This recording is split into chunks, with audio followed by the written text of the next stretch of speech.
Olá pessoal, tudo bem? A gente vai estar falando aí um pouco sobre a história do capitalismo. Bom, mais precisamente em 1304, tem uma pintura lá de um cara muito famoso chamado Giotto, tá? Que ele vai fazer uma representação de um período histórico muito importante na história do cristianismo. E nessa igreja em Pádua, né, fica perto de Veneza, o pintor Giotto ele vai fazer o momento em que Jesus expulsa os vendedores, os caras que emprestavam dinheiro, os comerciantes, de dentro dos templos religiosos. Então ele vai condenar a questão do capital, né? Ou seja, do comércio dentro de um templo religioso. Durante muitos séculos depois, né, mais precisamente em Veneza, em 1450, um frade franciscano chamado Luca Pacioli, ele vai publicar o primeiro livro sobre o capitalismo, né, uma ideia sobre a questão do comércio, né, do comércio e dessas atividades econômicas que tanto influenciam a vida das pessoas. Um tipo de contabilidade, ou seja, um livro onde você vai ter ali os lucros, né, toda a questão aritmética, tá, que é uma importante invenção capitalista, se você for ver, porque você vai colocar no papel o que te dá lucro, o que te dá prejuízo, é uma contabilidade, tá, feita aí por esse monge. E por volta de 1555, em Genebra, vai ter lá uns sermões poderosos de um grande personagem que vai surgir aí, tá? Que vai influenciar posteriormente várias religiões, são as religiões protestantes. Tá? É um cara chamado João Calvino. Bom, ele vai falar muito bem também em relação à questão da recompensa, tá? Pela fé. Ou seja, se você trabalha muito, se você produz e se você está sendo abençoado no que você faz, né, significa que Deus tem bom grado em você, ok? Então o dinheiro aí já não é visto como algo ruim, mas sim como algo bom. E João Calvino coloca que você não deve gastar o dinheiro com luxo, com prazeres da carne, mas você deve gastar o dinheiro com coisas úteis, ou seja, você deve utilizar o dinheiro e o rendimento você deve ter guardar o excedente para poder investir em outra coisa, ajudar um outro irmão em alguma outra atividade. Por volta aí de 1670, mais precisamente aí na Holanda, você vai ter na República Holandesa uma questão de um mundo mais formado na questão capitalista, ou seja, eles começam a valorizar a questão do mundo burguês, ou seja, aquele que não só aquele que produz, mas aquele que consome e costuma pegar os excedentes e investir cada vez mais. E uma aristocracia, ela acaba sendo vista como algo ruim, ou seja, que eles gastam dinheiro e vivem na luxúria, enquanto o comerciante, o que está trabalhando, que pensa em crescer, é visto como virtuoso. Tá? Começa a ter essa mudança. Então começa a ter essa mudança, tá, na mentalidade de muitas pessoas da sociedade, principalmente pela questão da igreja. Tá? Lembra que eu falei sobre o protestantismo? Eles influenciam muito, né, na questão de visão de mundo dessas pessoas. Tá? Em 1776, em Londres, tá, vai ter também um outro acontecimento aí muito importante, que nas lojas, editoras, né, vão começar a publicar, que é um livro chamado A Riqueza das Nações, de Adam Smith, tá? Que é de um filósofo escocês, bom, que vai falar sobre essa questão de desmistificar a riqueza, tá? Explicando como as economias capitalistas elas vão começar a crescer. Ele falava sobre a escravidão, que não era tão boa porque era ruim para os negócios, né? que deveriam trabalhar, ó, tratar essas pessoas como trabalhadores, que assim o lucro seria ainda maior. Isso não quer dizer que seria contra a escravidão, tá? Assim, questão de lucro, estamos falando. Bom, e Adam Smith, ele concentra a questão dele na indústria, tá? E ele conclui que o comércio é algo importante. Aí ele vai fazer uma teoria de pinos, tá? Que onde os trabalhadores produzem aí cerca de 10 trabalhadores conseguem fazer 200 pinos, né? E depois faz uma comparação que ao longo do mês, né, ele vai conseguir fazer 48 mil pinos. Então, ele vai fazer já uma ideia de Fordismo ainda que ainda não existe, né, ou seja, uma linha de produção. Né, tá praticamente no livro dele elabora essas ideias, que é a ideia da divisão do trabalho. Né, e que ele também falava algo muito importante, que era sobre a mão invisível do capital, ou seja, o dinheiro, né,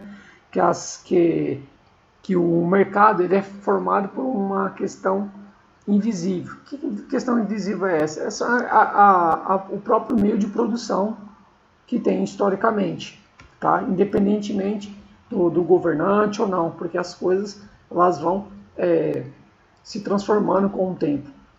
E que era importante maximizar o lucro, né? O lucro dos indivíduos. Falando que eles deviam produzir bens, né? E que as pessoas precisam desses bens, elas precisam consumir esses bens cada vez mais. Tá? Bom, e Adam Smith, tá? Ele não fala sobre, por exemplo, a benevolência do talhante ou do cervejeiro, né? A benevolência do talhante ou do cervejeiro, ou do padeiro, que esperamos o nosso jantar. Mas a partir da relação, a partir de sua relação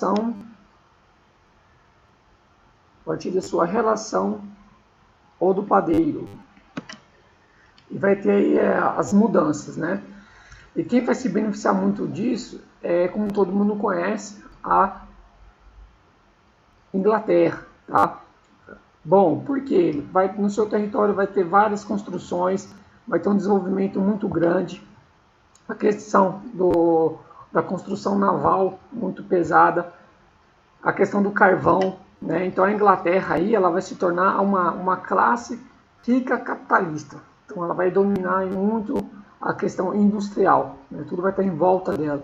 Os comerciantes, eles são recentes, né?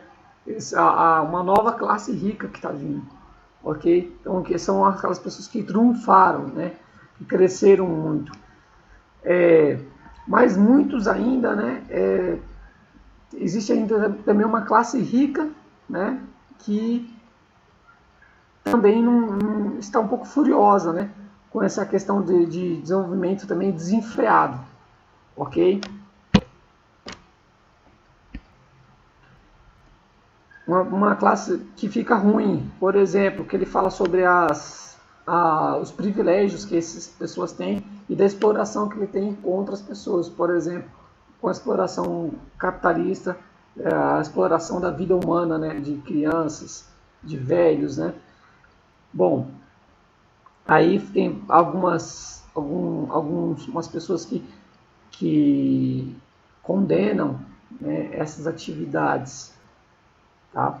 Por exemplo, era uma cidade de tijolo, né, que tinha tetos vermelhos, por tanta cinza de fumaça, né, cinzas que eram mandadas, que caíam depois e que cobriam a cidade, né, deixando as pessoas com uma saúde debilitada, né, e as pessoas ficavam com o rosto pintado, né, sujo, de tanto trabalho. E um dos caras que condena isso é o Dix, né, que fala sobre a produção e a exploração das pessoas. Bom, depois vai aparecer aí alguns reformadores, como John Ruskin, em 1860, que ele vai falar um pouco que produz, né, que fala sobre as pessoas que estão sendo arruinadas, pessoas que estão sendo desprezadas, né, pela questão capitalista, pela questão da produção, né, e que essas pessoas são deixadas de lado cada vez mais, e que eles gastavam com coisas supérfluas, né, ao invés de coisas importantes para o homem, né, que faziam sentido para as pessoas. Bom, aí uma vista de Berlim, tá, de 1963, uma imagem da oriental da Alemanha comunista, ok? Ele lança, do lado socialista, ele lança um ambicioso plano, né, que falava sobre New Economic Systems, ou chamado de NOS. Ele visa resolver vários problemas para os alemães orientais, né, como, por exemplo, as principais falhas do capitalismo. Por exemplo, vai garantir aos trabalhadores boas condições de trabalho, né, de expansão, vai suprir problemas habitacionais, e ele vai concentrar a questão da produção, tá? E também ele falava que ele não iria se concentrar nas ninharias capitalistas, né? Por exemplo, vou usar um jeans azul, escutar uma banda de rock, poder ver televisão, né? Ou seja, uma coisa vazia.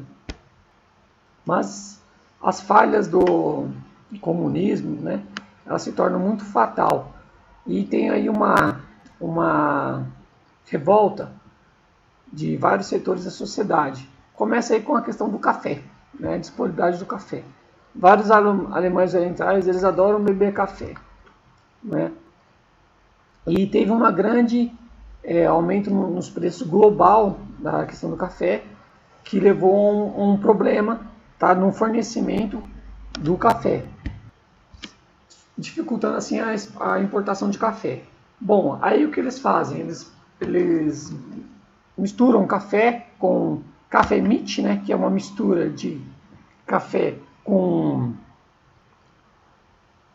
um produto de enchimento, né, que é para cobrir a outra metade, né, que é 49% de metade de outro produto.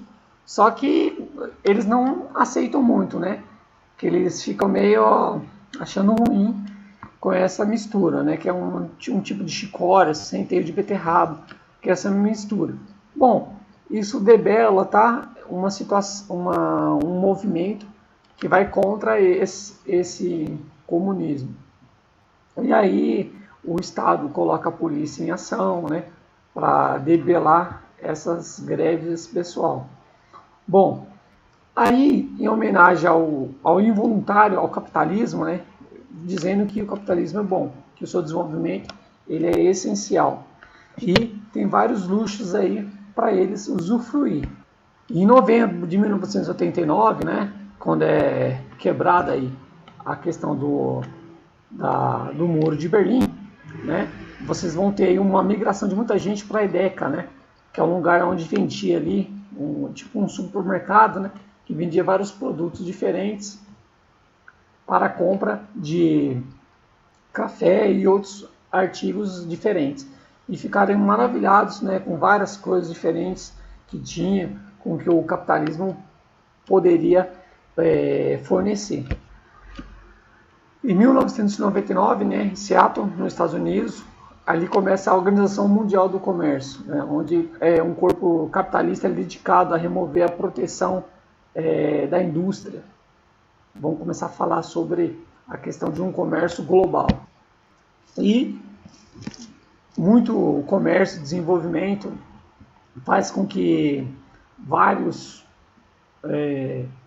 blocos econômicos vão surgindo, né? E também tem um otimismo crescente, né? E ao mesmo tempo que todo esse otimismo crescente vai se desenvolvendo e se espalhando para vários lugares diferentes, cresce também um sentimento anticapitalista, né? Esse sentimento anticapitalista é relacionado à iniquidade do capitalismo global, tá? Por que iniquidade do capitalismo global?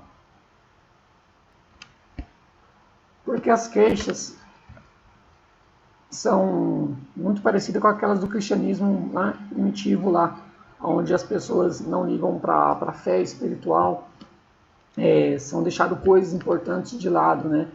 Simplesmente por causa de coisas muito supérfluas, como hambúrgueres, né, batata frita, roupa, coisas supérfluas e é deixado aí de lado a dignidade das pessoas, né? Ou seja, é uma boa qualidade de vida, porque só esses produtos não vão gerar qualidade de vida para as pessoas. Então vai haver diversos grupos que vão contestar, né, esse sistema.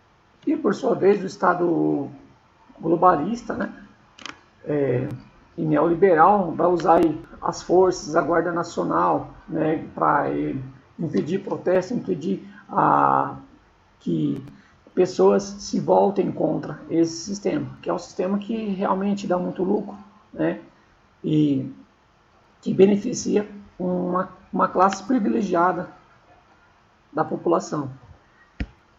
E hoje a gente vê que tem grandes indústrias, né, na China, da Apple, que você vai ter grandes corporações que vão ganhar muito dinheiro, ter muito lucro na custa de vários trabalhadores que às vezes vão ser até muitas vezes mal remunerados, né? Bom, e essa questão leva a algumas perguntas, né? O capitalismo é incrivelmente muito produtivo, né? Muito produtivo para fazer diversas coisas no mundo, mas ele não consegue acabar o quê? Com a degradação humana, com as perversidades que acontecem contra as pessoas, ok? Então essas inclinações, né, elas ignoram os grandes problemas sociais do mundo, não dando espaço para algumas mudanças, né? Então, ao mesmo tempo que algumas pessoas vão se desenvolvendo, vão crescendo, algumas a riqueza vão sendo acumulada, principalmente por empresas, tá? Grande parte das pessoas elas não vão conseguir. Grande parte, que eu digo, a maioria, né? Elas vão ficar de fora da fatia do bolo, ok? Bom, é isso aí, pessoal. Espero que vocês tenham entendido a questão do capitalismo, do seu desenvolvimento, aí, um pouco da questão histórica, tudo bem? Bom, até a próxima aula e bons estudos!